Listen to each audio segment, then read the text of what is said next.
Hi, everyone. Thanks for joining us and welcome back to another episode of Astrology Now with Babula Clement, a famous astrologer, and myself, Cheryl Gottschall, holistic therapist. So there's quite a few things happening in the next lunar cycle. So why don't you kick it off, Babula, and see where it takes us? Okay, so as we talked about last time, we were talking about the Virgo new moon. So of course I think it was at 4 degrees Virgo. Yes, it was.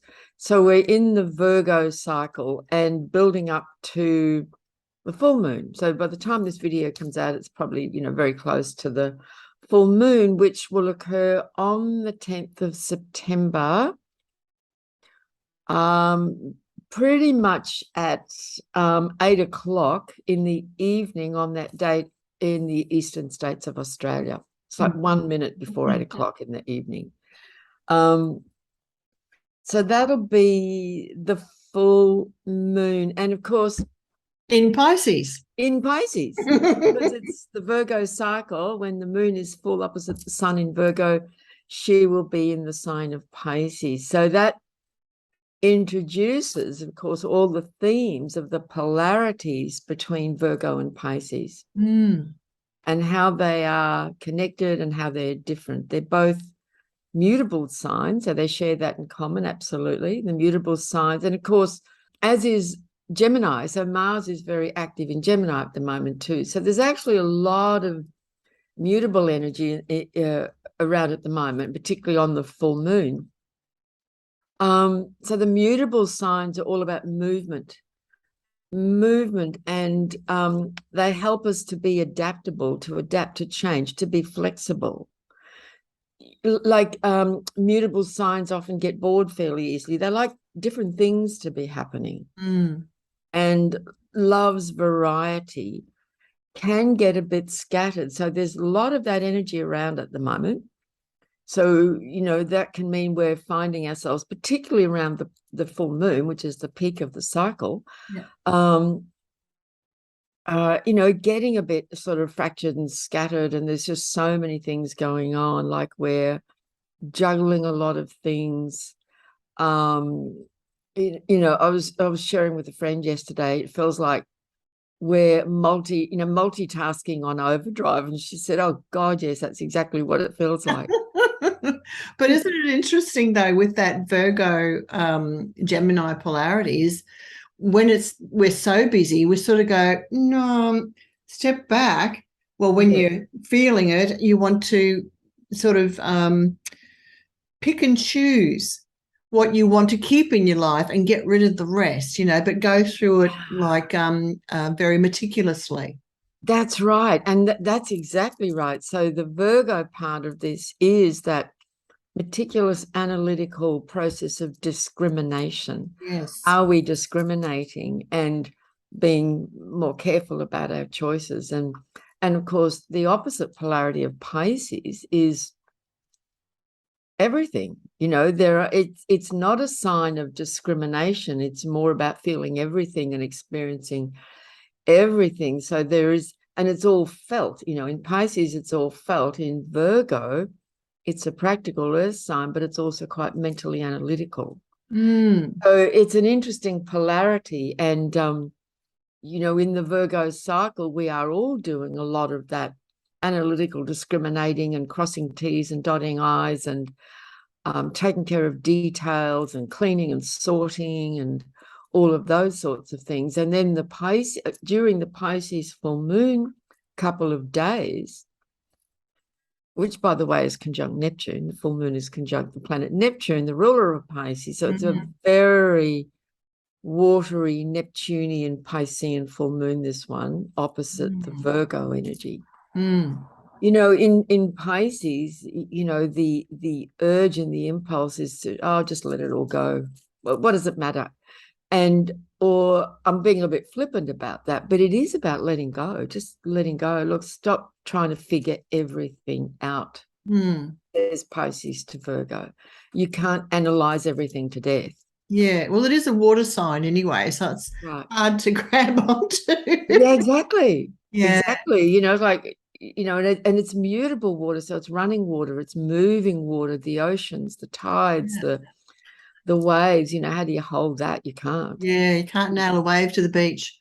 That's right. And so I think a really, really helpful couple of words when Pisces Neptunian energy up is to be fluid, to Mm, flow, to just, and it's that mutable energy of being flexible, mm, adjusting. Okay, oh, this is suddenly happening. Then we're flexible.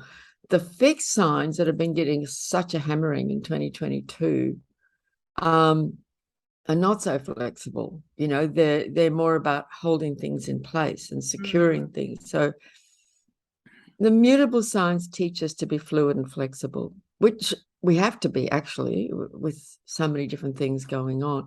yeah. But it can all get overwhelming. Mm, yeah. Yeah. Yeah. I already feel that sometimes. That's right. That's right. And especially on this Pisces full moon, many people are going to feel like they're going to feel really sensitive, really vulnerable, a Mm, bit shaky, overwhelmed, exhausted. And Virgo is, of course, that to-do list and checking everything off. And it's great for doing that and getting stuff done. But over the few days of the Pisces full moon, I would really suggest that people make allowances, take a break, chill, lie on the couch, watch a glass of mm, wine, watch a nice movie, whatever. Or, if you want to take it more spiritually serious, make time out to meditate, to be still, to be quiet, mm, to put the to-do list to one side. Yeah, go and lie on the beach, listen to the sound of the waves. It's really going to be very helpful during this Virgo cycle to take those few days, mm. just give ourselves a break. Yeah, because it's quite a psychic and mystical sign too, isn't it? Psychic, mystical. You said spiritual before. That's right. Mm. Very, very much so. It can also be a wonderful couple of days for doing anything that connects us to the realms of imagination Mm. and the creative muse, whether that's poetry or music or painting or doodling, going into dream-like states, paying attention to dreams. We can feel a Mm. bit dreamy, a little bit spaced out perhaps for Mm. a part of that.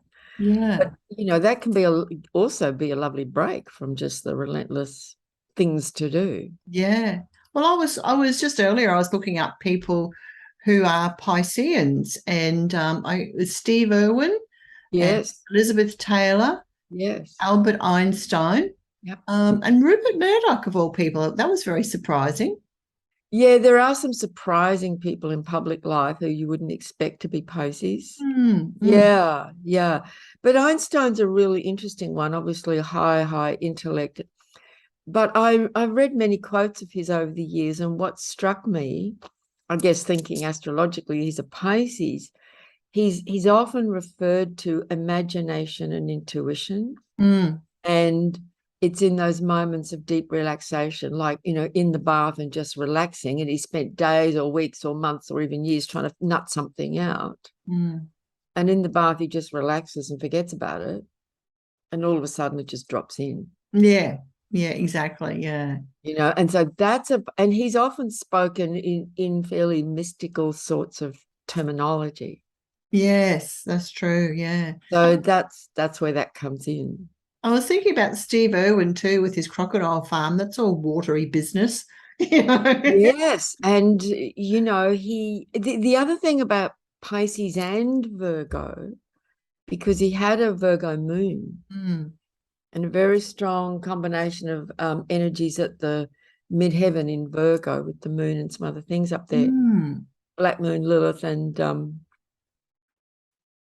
Pluto, I think it was. mm, And that combination, of course, got a lot to do with being of service. And I think as a soul, he came in just committed to be of service to the natural world. Mm. You know, and he just sort of gave his life to that. And that's a big issue in Pisces, is surrender. You know, Yeah. what are we going to give up in service to some higher purpose? Yeah, it's quite sacrificial, isn't it? That's right. And then the Virgo is part, you know, comes in of, and what practical hands-on things and skills do I need to use to be able to do that? Yeah. Right. So yeah, And he was also an entertainer too, So absolutely. it was him and Elizabeth Taylor, actors really. Yes, His was, even though his was more of a reality show, um, that's right. but it's still acting. I mean, he used to put on a lot of the stuff for the camera. That's right. A real performer. That's Yeah, right. exactly. And Yeah. Elizabeth Taylor, I could see A, what she would be. yes. A lot of people working in film Mm, and the arts and the music world, big time Pisces. Yeah. mm. And then if they also have Virgo, then, you know, Virgo is the sign through which we learn skills and we practice. You know, practice, practice, practice makes perfect, go, it says the saying. Yeah. That's a very Virgo, you know, the training, the training. And Mm, then the Pisces is just something just comes through naturally yeah. with ease and grace, you know. Yeah. And I think I was thinking about because we mentioned music, acting, but there's dancing, poetry, live performance, etc. And they're all ways to escape the physical realms, aren't Yes, they? They bridge to the other realms. And I find that really interesting about Pisces because they can then receive information and, like you said, mentioned before, the muses, and receive inspiration and insight from other realms. yes, exactly. And opens the imagination, Yeah. you know, because that's a huge part of any creative, artistic sort of endeavors, is just that realm of imagination where all things are possible. It's not logical and linear and analytical, you know, it's just Mm. all just open. It's quite absorbing, really, isn't it? Very. Very absorbing. It reminds me of like just sort of, just I don't know even know how to describe it really, but just and because it's so intuitive, I was thinking like a Virgo is, it's about the details and um, they're taking in a lot of information and discerning, but it's knowledge, mental knowledge, whereas a Pisces, it's absorbing knowledge through their intuition. That's right. And then saying something or doing something or expressing something creatively, and someone might say, well, how did you do that? And I go, I don't know. Yeah, yeah, Yeah. And it, you know, that if you go to listen to live music or a concert or something like that, and you watch the performer, you know, even on videos, you can see that they're kind of, when they're totally in the zone, it's like they're lost in this other realm. yeah, And it's all coming through them, and or the artist at the easel, you know, all day, and at the end of the day they go, oh my god, what happened to the time, what yes, happened? And there's a painting and they don't even necessarily recall how it even happened. yeah, yeah, You know, it's a transcendental kind of a space, a state. yeah, yeah. But And you know, but on the way to that, perhaps they may spent years training and developing the skills, and then they just let go in the moment, and it's just all there, you know. yeah, yeah. I wanted to ask you a question because I had read that Pisceans, or that Piscean energy, is labeled as like mystical and prophetic, whereas Aquarians are often labeled occultists. What are your thoughts on that? That's interesting. I hadn't quite heard that relationship of Aquarius with the occult, because mm, Although what I don't know if it's accurate. well, interesting, because when I think of occult, because my understanding is the word itself means what is hidden. Hmm. And so I tend to think more Scorpio. Ah, well, see, I was reading that in this book by Myrna Loftus, A Uh-huh, Spiritual yes, Approach to yes, yes, Astrology. yes. Oh, that's interesting. I don't think I'd ever heard that either. Well, what I will say, and is absolutely, is that these last two signs of the zodiac, Pisces and Aquarius, because they are the last two signs, Mm. and that's really a powerful symbolic thing, you know, that they're the final two signs that come after Capricorn, the peak of worldly accomplishment, you know, in the physical realm. Mm. So Pisces and Aquarius they often indicate, if they're strong in someone's chart, or the two planets that rule them, Neptune and or Aquarius, if they're strongly connected in a chart, that person is often extremely open to cosmic forces through intuition, clairvoyance, Ah. possibly the occult, delving into the mysteries of Mm. the universe and life, and, you know, all of that realm. Yeah. I think that's I would absolutely agree with that. I Yeah. think I see Scorpios more as sort of digging into the secret occult mysteries, you Mm. know. Um, Mm. yeah, interesting. But certainly I would say Aquarius occult knowledge, Mm. knowledge of things that are outside of the norm, Yeah. Yeah. you know, because it's an air sign, it's operating more in the mental Yeah. dimension. Consciousness and all that. Yeah, yeah. Mm. Fascinating, isn't it? Yeah. Oh, things to learn. You just never stop learning in this field. Yeah, it's wonderful. And you know, in again back to Virgo. Virgo is the training, the skills, the practical hands-on, and Pisces is the intuitive flow, and it's more a kind of a channel energy, but they're both very much about learning and knowledge in different ways. So like Virgo's ruled by Mercury, Pisces, the old ruler, is Jupiter, and both those planets have got a lot to do with knowledge. Yeah. In Pisces, it's knowledge that is purely experiential, that can't really be described. You know, it's experience. You know, if you have a profound mystical experience, and when you return from that, how do you even speak of it? How do you even Mm. describe it? You know. Yeah. Um, so yeah, so the full moon is at 17 degrees of Pisces, very close, only a few degrees away from the planet Neptune, which is making its very slow 14-year journey through the sign of Pisces. Mm.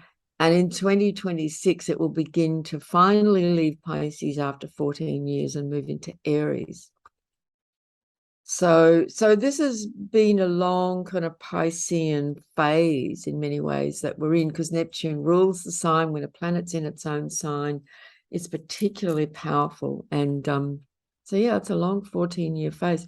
So Isn't this it? moon is in alignment with that Neptune. So yes, like particularly on that day, lovely people, because it's the full moon's in the evening, I would be suggesting on the weekend in Australia, like, just give yourselves a break. I will be trying to give myself a break as well, you know, and just Yeah. do what feels really nice for you, whatever that is. It might be just to go and relax in the garden, or paint, or meditate, or just take the weekend off. Yeah. Yeah. But really, because it will bring benefit, Yes. Yeah. because we can get sick. Virgo Pisces got a lot to do with health and healing. Mm. Those two signs, we can get sick if we just keep pushing and don't listen. Yes. We have to have that restorative energy come back to us, don't we? Absolutely. So it is a really good time to, you know, have a break. And of course, all full moons, Pisces full moon, water sign, emotions can run high. So just be aware of that too. You know, alcohol could be an issue, alcohol, drugs, emotions, Mm. um, people getting like really emotional. That's kind of a pretty natural response to this. Sometimes we just Mm. need to get emotional if it's not something we do easily. It can be a time when suddenly you just need to have a really good cry, and you've been holding it in for weeks and months, you know? Yeah. Go out and watch the clouds in the sky. That's very Piscean. Yes, it is. It's fun. And Go on. I was going to say, of course, it's really going to heighten the themes and issues around water. which could also be rain and flooding and so on. Yes. You Yeah. know, not, of course, that doesn't mean that will happen everywhere around the planet, because it's not going to pour with rain everywhere around the planet on this full moon. But, you know, we're certainly in a period here in Australia where there's been a lot of that. So that could manifest over the weekend. I was also reading that Pisces rules anesthetics in hospitals. It does. Yeah. Okay. I'm just wondering how that might play out. Well, yes, just a little story about that. Neptune, the planet that rules Pisces, was discovered in 1846. And it was soon after, I forget the exact year, it's in my notes somewhere, that anesthetics were discovered and began to be used, because prior to that, if someone needed their leg chopped off, like in a war, it was barbaric. They had no option. They'd just, you know, ply them with whiskey and give them a piece of leather to bite on and just start sawing away. Yeah. So anesthetics is to knock someone out. So yeah, that's anything to do with, you know, drugs and chemicals and things like that is Neptunian and Piscean for sure. So that's why I mentioned before, people might be inclined, because of there's a lot of stress and anxiety, you know, everywhere. It might be tempting to, you know, drink a bit too much, smoke a few too many joints, you know, or even, you know, something more serious. It might be like, it can be like, I'm so, well, I can't take anymore, I want out of here. That, you know, you mentioned before the Pisces escape. Yeah. So just be kind to yourselves, Yeah. people, the weekend. I'm just giggling because I'm thinking a few too many joints. Well, how much is normal? I don't know. It's been a long time since I imbibed, a long time, so I don't even touch it. I've never done it. But Dear. it's very Neptune Pisces. Yeah, I can. Yeah. I mean, it's that image of the musician on stage, you know, back in the good old days of rock and roll, you know, the bottle of whiskey or bourbon, and, you know, they've had about 4 joints before they go on stage.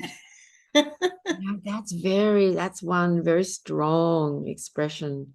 And often the best music comes out of that state. Yeah, that's right. But they just completely let go. Yeah, that's right. Yeah. It's amazing. Weird and amazing at the same time. And half the audience is off their face as well. Oh dear. That's hilarious. So, you know, absolutely, that's a kind of a lower expression, if you like, but it's a very human one. Very human one. The more exalted expression, of course, is to experience those states of those blissful states through the long, hard spiritual path. Yeah. Now, on the same day, of course, there's something else happening. That's the day Mercury turns retrograde. So isn't that amazing, hey? They coincide, and we know we've all experienced so many Mercury retrograde phases. They happen 3, sometimes 4 times a year. So it's going to stop at 8 degrees and 55 minutes of Libra, almost 9 degrees of Libra. And then go back to, I can't recall actually, I think it's about 25 or so of Virgo. So if those of you who know your charts, you know, think about what house that is in your chart, that Mercury is going to be having an influence on that area of your life. For me, that's my 2nd and 1st house. You know, it's going to move back into the 1st. So, you know, there could be quite a strong day, the 10th, with Mercury stationary, turning retrograde, and a Pisces full moon, very mutable, mystical, shape-shifting kind of full. Things might get a little weird over the weekend. Oh, I expect so. That's right. People often say, Pisces is just really weird. And I go, well, yes, it can seem a bit weird, you know. Yeah. Well, it Um, depends. It depends who's calling who exactly. says what's weird. Because I happen to be going to the Mind Body Spirit Festival this weekend. Ah, okay. Oh, well, great. That's fantastic. Yeah, they picked a good weekend for it. That's fantastic. The Pisces Virgo full moon. Mm. That's wonderful. Yeah, and you see something like that, and there's a lot of organization that goes on behind the scenes. Mercury retrograde during an event like that can be fantastic for the participants, but the organizers are probably going to be really challenged just on an organizational level. There's going to be glitches, and Yeah. stuff going on. But yeah, it can be wonderful for the participants because Mercury retrograde periods can be great for just going deeper. Mm. Mm. Yeah. Yeah. So, back up your files. Sometimes equipment goes awry and it costs us money to get replacements and repairs. The washing machine goes on the blink and things like that. But it's, and remember, there's a lot of retrograde planets at the moment. Yeah, there are. So we're in a really strong a retrograde period, and it's all about reflecting, reviewing, revising,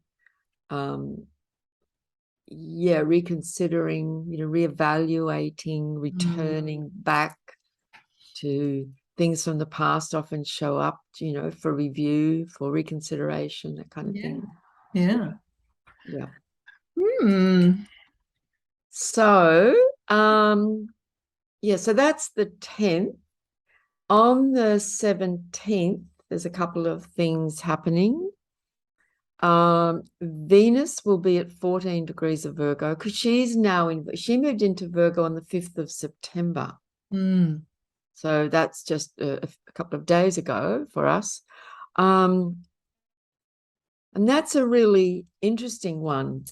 So Venus, there's many things we can say about Venus. She's a relationship planet, the principle of love, the feminine, the goddess, the urge to connect and form relationship and express beauty and the heart. In Virgo, she has a very refined sort of an expression. Mm-hmm. I often think of if someone was an artist, for example, with Venus in Virgo, the art would reflect that refined, detailed sort of expression, Mm-hmm. Yeah. Right. In relationship, Venus in Virgo is particular. She's a bit particular about who she lets into her bed. And he must have had a shower, he or she. Absolutely. Yes. Yes. Yeah. So, but it's also can be a time to bring our heart into our work, into our acts of service. It's that sort of thing, but it can be a very strong connection to the divine feminine for many people, Venus Yeah. in the sign of Virgo. Yeah. So as a relational planet representing, very important in relationships, on the 17th, Venus will make a square to Mars at 14 degrees of Gemini. Okay. Right. So, we've got the sun in Virgo, Venus in Virgo, full moon in Pisces, Neptune in Pisces, and Mars in Gemini. It's a lot of mutability. They're moving quickly. Yeah. Yeah.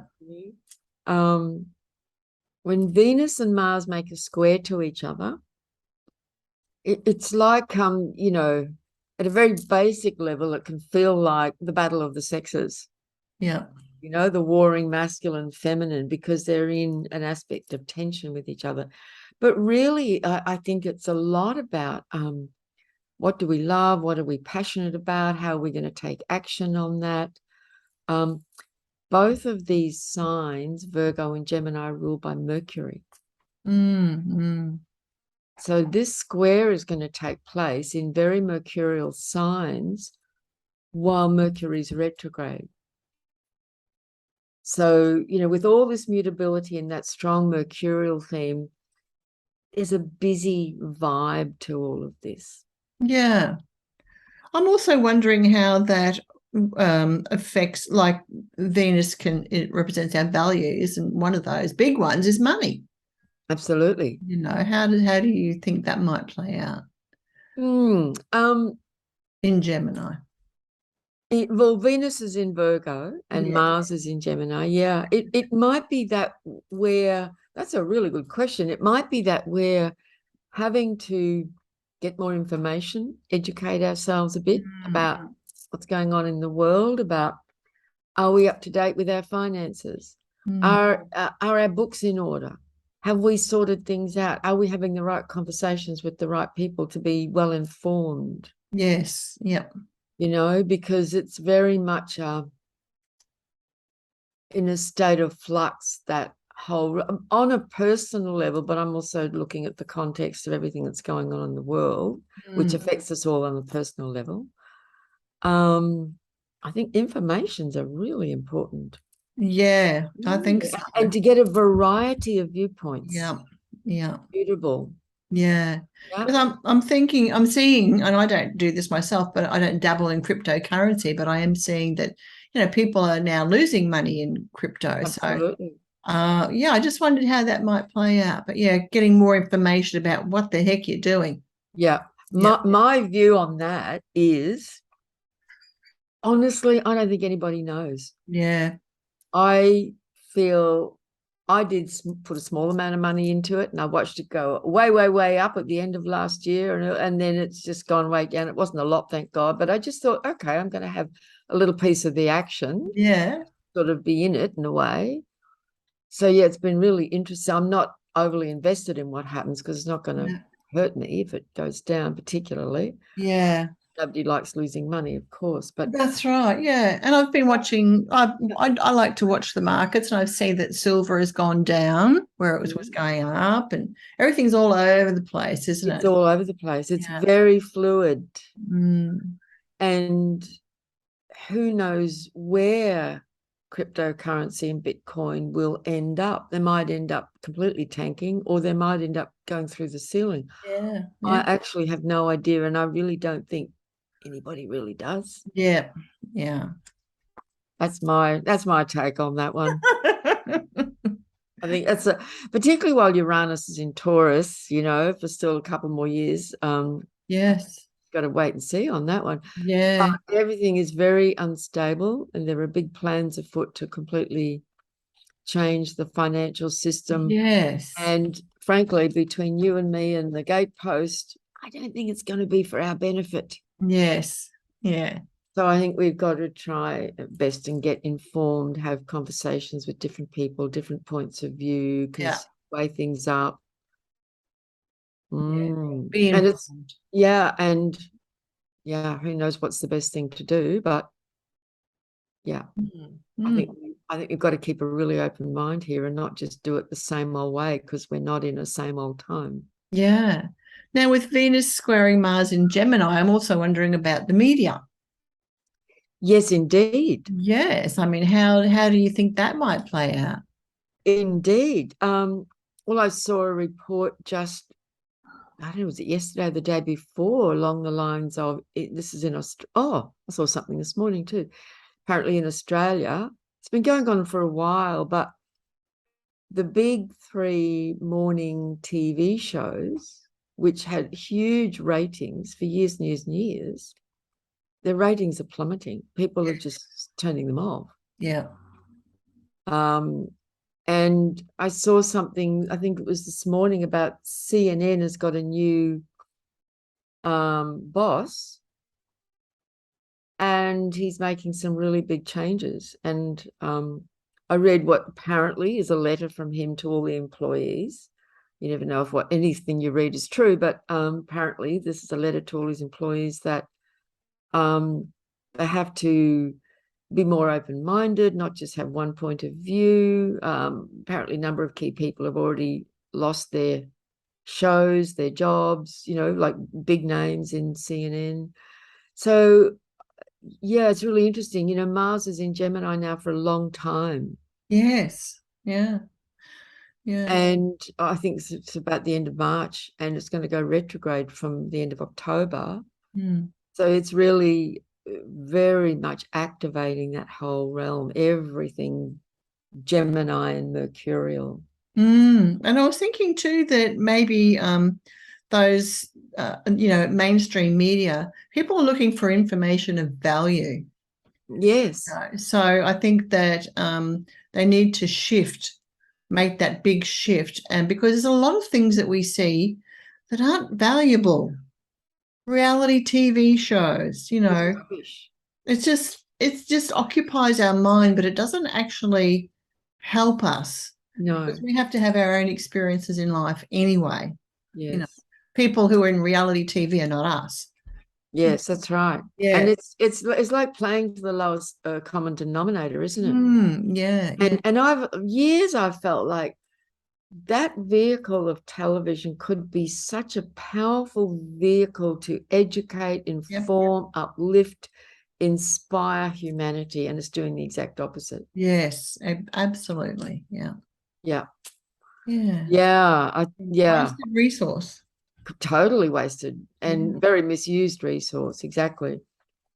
So on the 7th, and the other thing, of course, about Venus square Mars, it can cause friction and tension in relationships, of course, in that period around those days.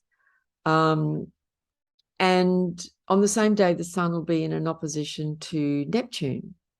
So the sun in Virgo will have moved on from its position at the full moon at 17, and we'll get to 24 of Virgo, making an opposition to Neptune. So that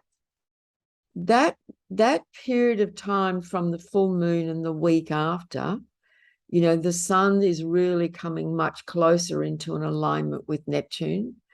And so I would be suggesting that if people can really give themselves a break actually for that whole week period, and to just take it as an opportunity to learn more about how to just relax and take some time out and go with the flow, because most of us are not that good at it.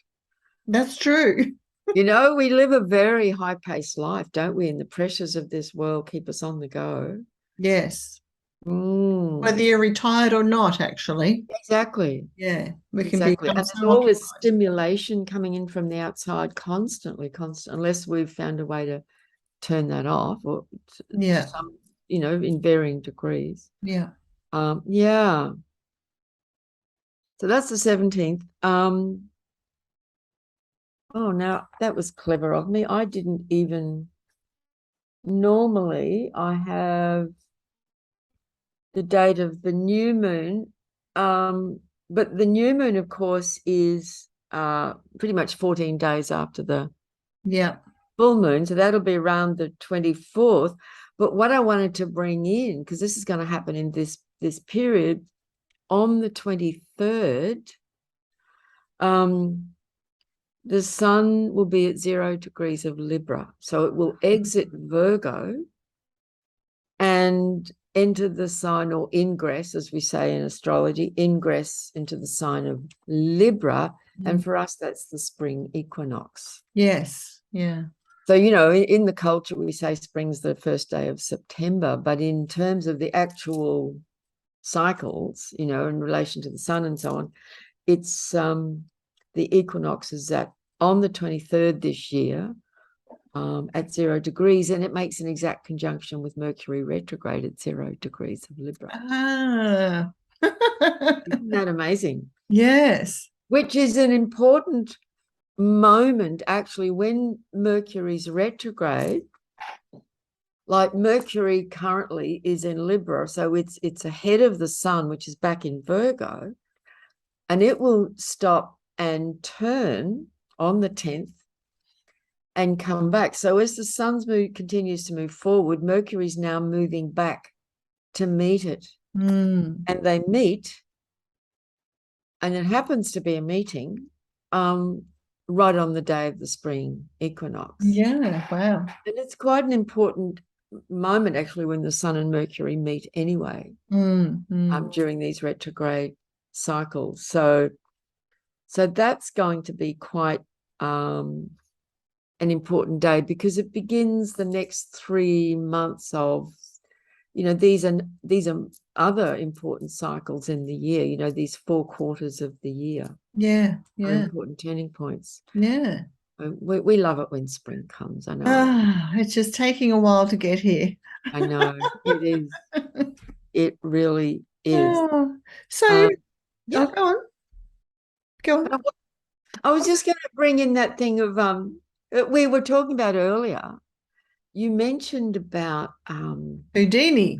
Houdini. Yes, because I Exactly. thought Pisces, escape artist, I thought, well, who more to be, wanting to escape than Houdini? But he's not a Piscean. No, no. So, you know, he would be more. Didn't you say he had something? Because I haven't looked at his chart in years. Something in Gemini. He had Sun in Aries, Moon in Gemini, Moon in and Gemini. Aquarius rising. Right. Yeah. So the Gemini is very much associated with magicians. Mm. And if you think about like Mercury Hermes, the planet, the god that rules Gemini, one of his hats, he was a very multifaceted god. He had lots of hats, and one of them, he was the god of magicians. Mm-hmm. And if you think about why are magicians so good at what they do? They keep talking. There's constant banter. They're talking to people. The hands are moving. The hands is Gemini, right? Yeah. They're constantly talking and they're moving all the time, and things are happening. And all of a sudden, Gone. something's happened, and you don't know how it happened. Yes. It's very quick, which is what Gemini is. It moves like quicksilver. Yes. And so Gemini is very associated with magic and magicians. Mm. And Yeah. all magicians are tricksters. They're tricksters. They're Yes. tricking us. It's Yes. a Yeah. trick. Exactly. Exactly. No matter how good it looks, no one's putting their hand through a glass window into a jewelry shop and taking the jewelry. That's right. That looks But exactly. it looks really good. Yeah, really, it looks so real. Yes. Amazing. Yeah. And yeah, so there's this very strong connection. Often when Mercury is often referred in astrology to as the trickster. Mm. And when he's in a retrograde phase, 3 or 4 times a year for those 21 days, usually, give or take a day or two, that's when that trickster quality is usually right up to the fore. Mm. That's when, we miss appointments, our schedules go wonky, we miss the plane, we get our dates wrong, we forget things, equipment goes awry. Just when you need your printer for an urgent Yes. job, it just refuses to work. It's that trickster element, and it feels like there's a little gremlin just Yes. deliberately trying to mess things up. Yeah. Or you're driving home from the sale yard with your brand new car, and someone runs into the back of you and puts a ding in it on the very first day. Like often it's little things, but really annoying, Yes. Yeah. frustrating, Yeah. and causing delays and bit of mayhem. He's a bit naughty, Mm. Mm. And when you look in mythologies, a lot of the stories of the young Hermes Mercury, and he was always up to mischief and performing tricks and like not really malicious, just naughty, Just derailing things. derailing things just for the hell of it, just because Yeah. it's fun. Just because. And Geminis love all of that. Geminis are kind of naughty. It's that my son is a Gemini. As a kid, they're the kids who sort of short sheet your sheets, Your bed. and just stuff like that. And they're always cracking jokes and Yeah. trying to learn how to do magic. And yeah, Mm. it's a playful energy in many ways. So, with Mars in Gemini now for a long time, that energy is up quite strongly. And of course, currently, with Virgo energy strong, ruled by Mercury, and Mercury coming into a retrograde, it is a very mercurial energy, which some will love. I mean, I don't mind it at all. But it can get a bit tiring. Yes. Yeah. Busy mind.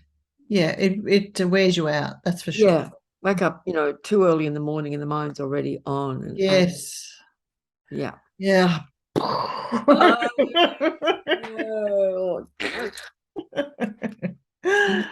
Yeah. my gosh. Yeah. So it's a very sort of mutable period. Mm.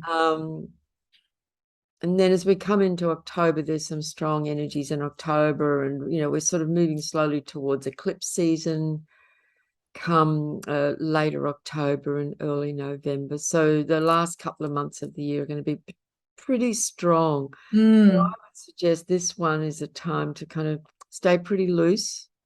Yeah, I was going to say, I was trying to encapsulate the whole thing. It's like hang loose and hit the beach. Yeah. Basically. Hang Yeah. loose, be fluid. Yeah. There's a lot of movement here. Look, it can be great to just jump in the car and go for a drive in the country for the day, just to break up patterns and just change the scene. If you Yes. kind of feel like it's just like day after day, it's the same old thing, Yes. change it. Yeah. Yeah. Change it up. It's it can be like a breath of fresh air. Mm. Even people who feel they can't change it, like if you're going out to work and you've got children when you come home, That's right. go out and buy a burger or some fish Right. or whatever it is you eat.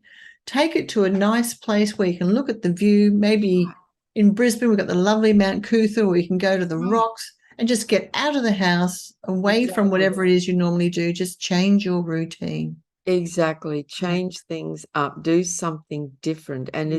it's these signs are so much about movement. Mm. Yeah. And it's not necessarily big dramatic change, but it's Mm. just movement, keep it fluid and flexible. Yeah. Dancing, let the body move, be Yeah. fluid. Go walking, go for a run. Yeah. Mm. Yeah. Good advice. Good advice. Well, thank you, Babula, for another